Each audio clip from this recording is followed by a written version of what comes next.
What is up, everybody? Welcome back to another video. And in this video we're going to be doing some more free agent grades. Now these are going to be the latest additions that the Detroit Lions have made so far, and yeah, we did a full video on this on some of the bigger free agent signings, well, really all of the free agent signings earlier, but now we've seen a couple of more moves. They haven't been as big, but I think they're still necessary to look at, so we're going to, in today's video, let's get it started.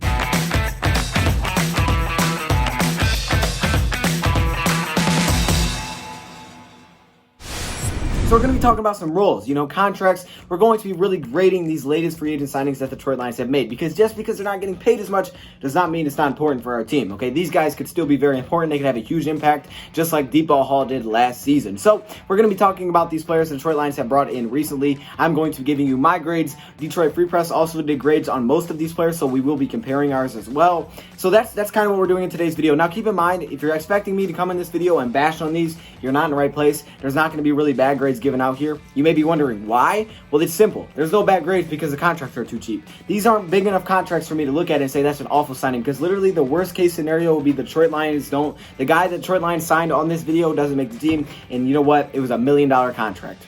Not a huge deal, right? So they're not giving up tons of money and they're making terrible mistakes here. That was the other video, okay? There can be bad signings in the other one. This one, not really, okay? But they are still important to look at, so let's just top this thing off. We are going to get this video started with the new wide receiver for the Detroit Lions, Geronimo Allison, who we signed within the division out of Green Bay. Now, Geronimo Allison is going to be a depth wide receiver for the Detroit Lions. He was signed to a one-year, just under $1.5 million deal. I do have the deals for some of these guys. Some of them I don't have their exact contract details, but we have a pretty good idea of what they're around. But I don't have them for every player, so keep that in mind. But this one I do. 1 year, just under $1.5 million for Geronimo Allison. Now, he's a 6'3", 202-pound young wide receiver. Now, the first thing that caught my eye here was that he wasn't signed through 2021, which would be a 2-year deal. And now you may be thinking, why, right? Why would he be signed for 2 years? Well, because the Detroit Lions, again, we know they don't have any wide receivers under contract. So Kenny Galladay, Marvin Jones, Danny Amendola, they're all going to be off contract unless, we expected to bring in Galladay. So this could have been a guy that the Lions bring in, but I think their reasoning behind that was we're going to give him an opportunity this season. If he plays well, if he earns some time, maybe next year we'll give him another year deal and he'll be able to help and produce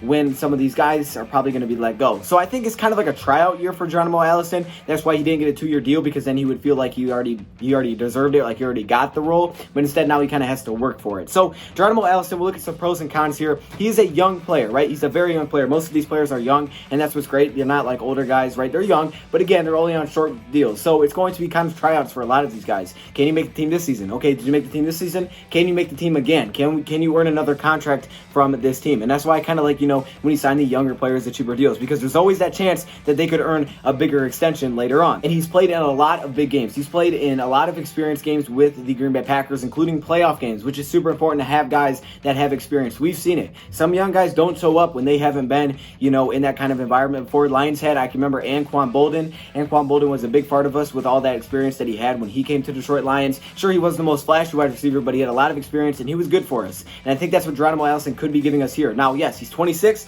but even though he's been in the league for only a few years, he's had some good experiences with the Green Bay Packers. So he's kind of ready for that environment, which could be tipping that, hey, we might make the playoffs this year. I hope so, right? Anyways, he adds some depth and he adds size to the wide receiver group. Marvin Hall would be our fourth wide receiver right now with Kenny Galladay, Marvin Jones, and Danny Amendola. Geronimo Allison gives you a different type of wide receiver for depth that's going to compete for depth, but he has more size. He's 6'3", right? He's a guy that could sub in on an outside wide receiver. Marvin Hall, probably not, more of a slot spot. But, with Marvin Jones going down each of the last 2 seasons at some point, a guy like this could be definitely important and could actually have some opportunities in games because, yes, he has experience and he has the size to play on outside and he's used to it. So that's really good. I like that. Also, his catch rate. His catch rate's actually very good. I think when you initially look at his receptions and his yards, you say, oh my gosh, this guy just did not live up to the hype, which I will give you. That's one of his cons. I'll get to that in a second.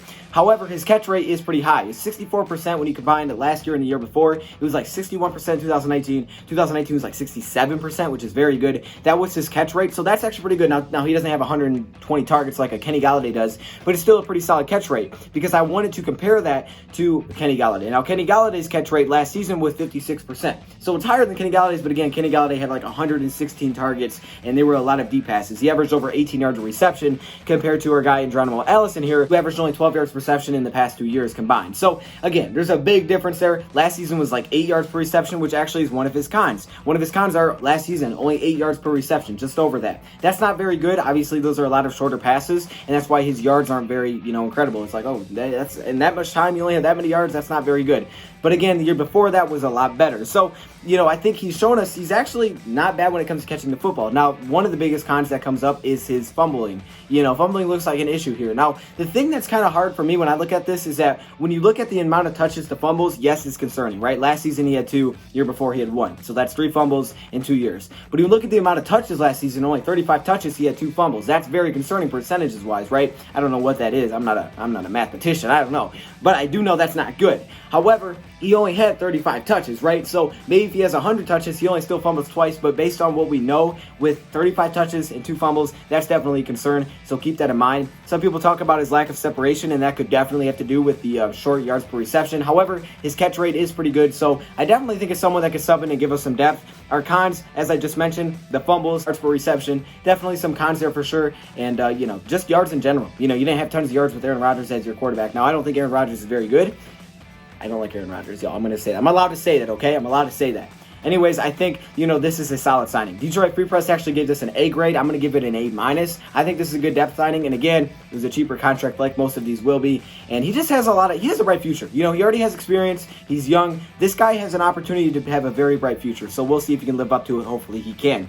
Next up, we have Reggie Ragland, the linebacker that we signed from the Kansas City Chiefs. Now, Reggie Ragland is a very interesting signing. I didn't know tons about Reggie once we signed him. I kind of knew a little bit about Geronimo because he played with the Packers. Reggie Ragland, I really didn't know much about. Name kind of sound familiar, didn't know a lot about. Then I watched him a little bit. Okay, this is a good tackler. He went to Alabama. He was a 6'2", 252-pound linebacker, so you're getting that size that Matt Patricia wants. He's getting those heavier linebackers, those bulky linebackers that can help in the run game, which is very important. Again, talk about a guy with experience, that's Reggie Ragland. He's coming off of winning a Super Bowl with the Chiefs. So yeah, that's pretty good. Also, in 2018 and 2017, he was a starting linebacker, inside linebacker for the Kansas City Chiefs. Last year, he did lose that starting role, but he still had to have time as a backup. So he has started, and he has played in a lot of big games, including a Super Bowl, so that's great. We're getting experience there. He's a good run stopper, which, I guess you can never have enough run stoppers, right? You can't have enough linebacker depth. However, one of the cons is his coverage ability, and it's not completely it's bad. Don't get me wrong. We'll say it's completely awful. I didn't want to say it's bad. It's really bad, but it's actually comparable to our other linebackers, which is super unfortunate. On 23 targets, he gave up 17 receptions, so he's going to fit in perfectly with our linebacker group. So we're not getting a linebacker here that's going to come in and help us with one of our main problems at the linebacker group, and that is, against the pass. We're getting a linebacker that's going to help us in the run game. However, talk about a guy being young. This is a young player, again, drafted out of Alabama pretty high. I believe he was a 2nd-round pick. He's still a young player. He's had some experiences. He has started. He has a lot of opportunity, once again, to be a big linebacker, and he's going to give Jarrad Davis, honestly, a run for his money. I think he definitely can. Will he win the job? I don't know, but I think he could definitely compete, and it's a great motivation factor for Jarrad Davis, who a lot of people want to say hasn't lived up to the 1st-round pick. I don't think he has. I don't think he's been awful, but I don't think he's lived up to a 1st-round pick. Neither has Reggie Ragland, maybe, right? Reggie Ragland probably hasn't lived up to a 2nd-round pick. So they're going to compete and go at each other, and it should be really cool to see. But again, the coverage issues, to me, not great, because that's something that I think we should address. We didn't address it once again with Reggie Ragland. I just think this is a guy that's going to compete and try to push Jelani Tavai and Jarrad Davis to be better. Maybe he does have the potential to start. He's young, just like Jarrad Davis is, and he wants to win a role too. And with that motivation, I'm not 30 years old. I'm going to be here for a year. I want a big extension. This guy could be fighting for a starting spot like he had before. He lost that role. When you lose the role, you come back a lot stronger than ever. So I could definitely see this being a solid signing for Lions. Detroit Free Press gave it a B. I'm also going to give it a B.